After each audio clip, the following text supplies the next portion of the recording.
Assalamualaikum semua, bertemu kembali kita. Dalam video kali ni Aina nak tunjuk korang satu produk ataupun barang jenama Boya BYM1, which is microphone yang korang boleh guna untuk mana-mana gadget. Contohnya telefon, tablet, laptop, DSLR ataupun compact camera.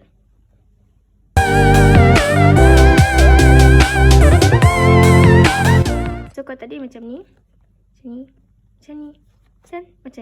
And korang akan dapat sekali dengan warranty card. So kita akan buka. Korang akan dapat satu leather bag jenama Boya, macam ni, BOYE, dan manual book. Korang tengok kat sini dia ada punch bag, clip untuk mikrofon, adapter, bateri dan of course Boya punya mikrofon. Sekarang Aina akan ajar korang macam mana untuk pasang bateri dekat dalam mikrofon ni. Keluarkan dulu. Ni korang pusing je macam ni. Buka. Tada. Kita buka. Korang ambil bateri ni. Korang masukkan macam ni. Dan tutup.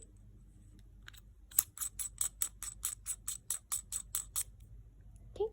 Tada. Dah siap. So korang boleh pasang dekat DSLR korang ataupun smartphone. Okay, tadi kita dah pasang bateri. Now Aina nak pasang clip dia. Senang je. Korang ambil mikrofon ni. Clip dia. Dan tolak. Macam tu. So korang dah boleh klik. Ramai cakap guna Boya ni best sebab dia tali dia panjang.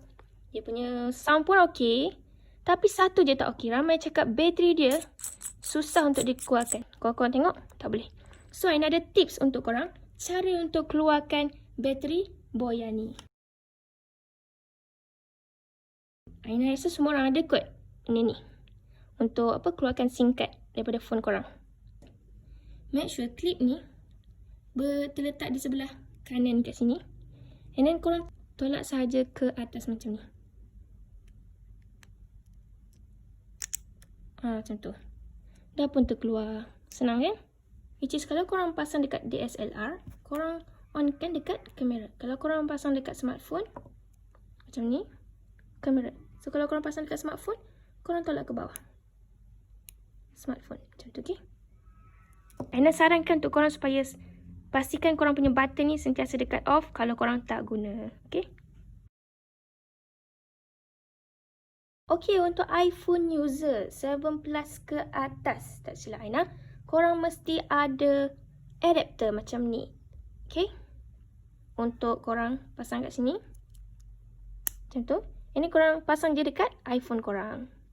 Jadi make sure korang ada adapter ni supaya senang untuk korang buat video, vlog and anything untuk iPhone user. Tanpa buang masa, Aina nak test bunyi menggunakan Boya M1 ni dekat phone Aina. So let's get started. Okay guys, sekarang Aina dah plug in Boya M1 ni. Okay, kalau korang tengok kat depan ni ada WeBears. Budak-budak sekarang ni tengah gila-gilakan WeBears. Kita masuklah Aina. Aina tak tahulah kalau korang minat tak WeBears ni. Tapi Aina minat gila sebab dia cute. So cute. Tapi Aina baru ada satu je WeBears yang ni. So Aina kena pergi beli lagi lah. And spend my money more dekat McDonald's. Semata-mata nak dapatkan WeBears ni. Okay guys, kat tangan Aina ni ada skater. So Aina nak try tuan dekat samping ni. Kita nak bagikan efek bunyi coklat.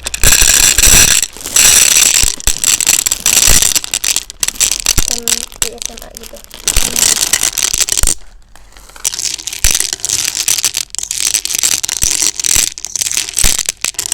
Now kita nak try letak air kat dalam dia.